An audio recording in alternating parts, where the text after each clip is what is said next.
Yan, what's up mga tol? Isang mapagpalang gabi po sa lahat. Ah, Kakauwi ko lang po mga tol, no? Dito ako nga sa boarding house. Ah, Bukas na bukas mga tol ay muli na po akong aakyat sa bundok para sa kasamahan na nangangailangan ng tulong. Aakyat na po ako mga tol doon para makatulong po tayo sa ibang kasamahan natin. Kahit medyo wala tayong pahinga, pero kailangan ng kasama natin ng tulong dahil nagkakabuhay din sila. Kaya ayun mga tol, no? Isang magandang gabi po sa lahat. Dasal lang po kayo palagi mga tol sa mga inyo. Ayun, bago po ako sisimula mga tol, shout out muna tayo, migi love shout out po sa lahat, no? Sulit ka sa bye-bye. Shout out nga pala kay Ate Sara at saka kay Ate Nor. Shout out po sa iyo ate, maraming salamat po, at lalo na kay Mama Corazon Raboy, thank you so much po ma. At shout out sa kay Ate Amy. Ayan, shout out kay Nanay. Shout out sa iyo Nanay. Ingat po kayo dyan palagi. Shout out kay Ate Lourdes, shout out kay Tita Vilma, kay Tita Lily, kay Ate Imelda Galang, saka kay Ate Madrid Dan. Shout out din kay Ate Liz din. Ayan, shout out po sa inyong lahat po. Shout out po sa pamilyeng Navarro. Ayan, sa taga Tarlac. Ayan, shout out sa inyong lahat yan. Ingat po kayo palagi. Shout out sa lahat ng mga OFW natin dyan. Shout out kay Tita Largo. Ayan, shout out po sa iyo. Ingat po kayo palagi dyan sa trabaho po ninyo. Lalo na sobrang layo po nyo sa Pinas. Ayan, may love shout out sa lahat po. Hindi ko man kayo maisa-isa mga tol, pero yan, shout out sa inyong lahat. Mahal na mahal po yung lahat mga tol. Thank you so much po sa inyo. Dito po ako ngayon mga tol. Nag-update po sa inyo para po may update ako sa inyo mga tol, at para may upload po ako.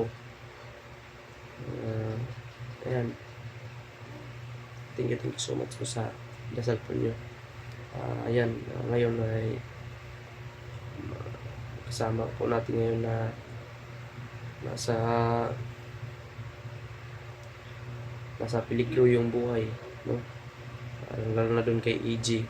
Kapit lang EG, kapit lang. At ito, tapos na yung problema ko dito. Ako ay aakyat para makatulong sino yung nangailangan ng tulong. At saka doon sila William, okay naman doon. Wala nang problema doon kanila William. Naligtas na yung bata. Dito din sa akin, naligtas ko na po yung si Ashley. At kakauwi lang ni Ashley mga tol galing sa ospital, no? Dahil yun,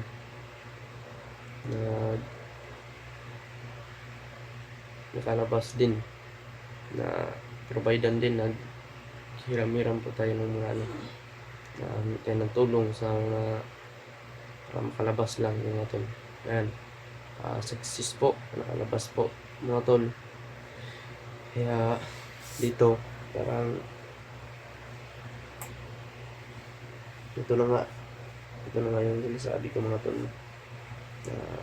Aakyat na naman po ako para sa mga kasama ko na nangailangan ng tulong po. Hinihiling ko lang po sa inyo mga tol, bago po ako umakyat, mga dasal po ninyo mga tol. Sana po walang mangyari masama, at sana magtagumpay din kami sa aming misyon. Kung sino man yung pupuntahan namin, sana po magtagumpay kami mga tol. Doon kay EG ba lang, sila Kuya Buds lang yung nandun.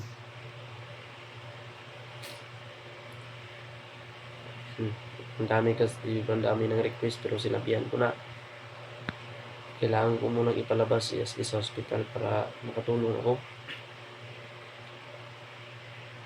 Ngayon, thank you so much po sa inyo mga tol, sa dasal po ninyo. Dahil naging matatag po ako dahil sa inyo. Dahil kailangan kong lumaban mga tol, dahil nandyan naman kayo, nakasuporta sa akin. Kailangan ko talagang lumaban dahil nakita ko po yung mga dasal po ninyo sa akin mga tol. Naramdaman ko po yung mga suporta po ninyo. Dahil hindi ako panghinaan ng loob. Lumaban po ako kahit ano man yung pagsubok na yan. Kaya thank you so much po sa inyong lahat. Hindi po talaga ako pagsasawang humingi ng pasalamat po sa inyo. Tapos puso ko talaga akong nagpapasalamat sa inyo mga tol. At sa mga nagsasabi dyan na huwag nyo na, hindi na daw ako pansinin dahil mayroon akong hindi naman mga tol, hindi naman sa ganyan. No? Kahit may nagmamay-ari na mga tol, mahal na mahal ko pa rin kayong lahat. Diba? Mahal na mahal ko po kayong lahat mga tol. No? Mahal na mahal ko po kayong lahat na aking taga-suporta. Taga-subaybay po sa akin. Thank you so much po sa inyong lahat. No? Dahil mula noon hanggang ngayon, naiiwan pa rin yung suporta ninyo sa akin mga tol. Kaya thank you so much po sa lahat. No? Yung mga payo ninyo sa akin, kung akala nyo mga tol, hindi ako tumitingin sa comment. Halos tinitingnan ko yung mga comment mga tol kasi dyan ako kumukuha ng idea. Dahil meron kayong mga idea na ini-comment po dyan ito dapat yung gawin, ganyan. Tumitingin ako dyan mga tol. Yan. Yan ang ginawa ko. Dagdag kaalaman yung mga comment niyo po mga tol. Dagdag idea po para sa amin. Matimbang po namin yung mga sinasabi niyo kung anong dapat gawin. Ito sinasabi nila, tama ba kaya ito gawin natin? Ganun ako ba? Itimbang-timbang ko yung mga payo ninyo, kung mga idea ninyo, kung sino yung mas maganda, kung ano yung mas maganda. Kaya thank you so much. Yan tol, patuloy niyo po yung pagsuporta sa akin mga tol. Yun lang po yung hinihingi ko sa inyo. Stay humble lang po tayo lahat. At mag-iingat po kayo palagi, lalong-lalo na sa ating mga OFW dyan. Ingat po kayo mga tol ha. Sobrang layo niyo po. Dasal lang po tayo kahit saan man tayo. Kahit paglabas po natin sa bahay, dasal po tayo. Dahil hindi natin alam mga tol, may maaapakan tayo, kahit may maaapakan tayo dyan na may buhay din ba. Kaya paglabas natin sa bahay, pagsuot natin ng sinilas natin, dasal tayo. Para may maapakan man tayo, di nakadasal na tayo. Kaya thank you so much. Thank you so much po kay Ate Judith. Ayan, thank you so much po yung tita. At lalo na kay Kuya, no? Nagbigay mensahe sa atin tungkol sa Panginoon. Dahil sa utos ng Panginoon na yan, nagbigay po yan sa atin ng kunting kaalaman po.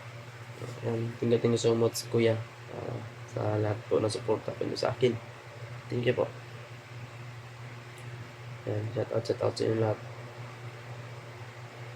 Mga anak ni Mama Corazon yan, shout out po sa inyo ate. Shout out po sa inyo, mahal ko po kayong lahat.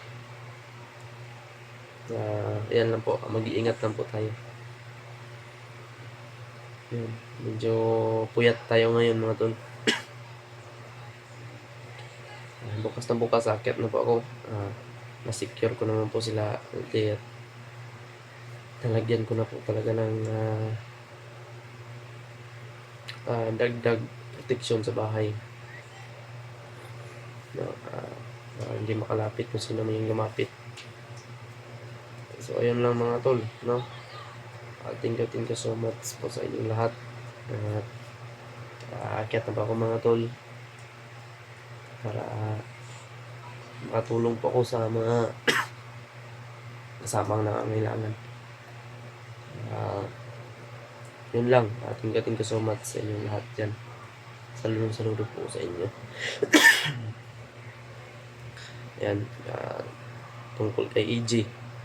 No, dahil bihag si EJ ngayon, dinampot ng mga hayop na bandido na yan. Doon sa Burkina Hospital dinampot.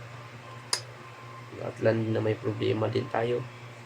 Yun, sabi na tutulong sana daw sila tutulong sana, pero ayun, naging problema kasi na dampot si EJ.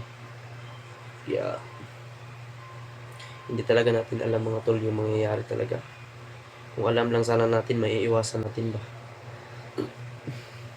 Kung may masamang mangyari man sa atin, kung malaman lang sana natin yan, maiiwasan natin. Kaso hindi pabigla-bigla yan. Biglang dumating yan, hindi natin malalaman. Yung pagsubok ng mga ganyan. Dumating yan, hindi natin namamalayan ba? Kaya, ang importante yan, tatagan natin yung loob natin at higpitan natin ang paniniwala natin. Kaya baka, kumbaga, paano yun natin ba na mas naniniwala pa talaga tayo sa ating mga Panginoon ba? Yan. Dahil walang ibang makapangyarihan dito sa mundong ito. Hindi siya lang mga tol. Diyan tayo kakapit. Huwag tayong kakapit sa kahit sino mang mga nagpahiro-hiro dyan. Huwag tayong kakapit dyan. Kumbaga kakapit tayo sa nagbugna sa kalibutan ba? Yung gumagawa ng inaapakan natin ngayon na mundo.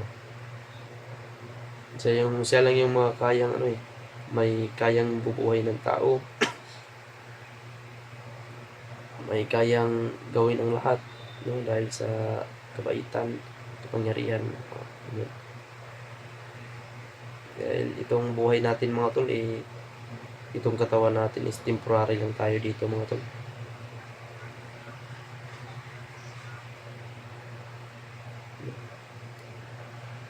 Hindi pa ito kung mawala man tayo dito sa mundo, mawala man ako sa katawan ko ngayon, hindi pa ito ang temporary lang po yan.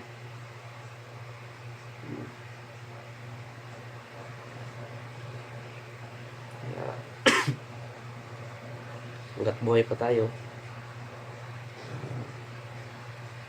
higpitan natin yung paniniwala natin. Dasal lang tayo mga tol. Malagpasan din natin yung mga problema natin yan. Thank you so much sa inyong lahat. Mahal na mahal ko po. Dito na po magtatapos po itong video ng mga tol. Thank you so much sa inyo. Mahal na mahal ko po kayong lahat. Ingat po kayo palagi dyan yung trabaho ninyo, sa mga works ninyo, sa kahit saan kayo ngayon. Ingat po kayo, Luzon, Visayas, Mindanao. Thank you so much po sa suporta po ninyo sa akin mga tol. Migil love shout out sa lahat po. Bye bye po. Thank you so much.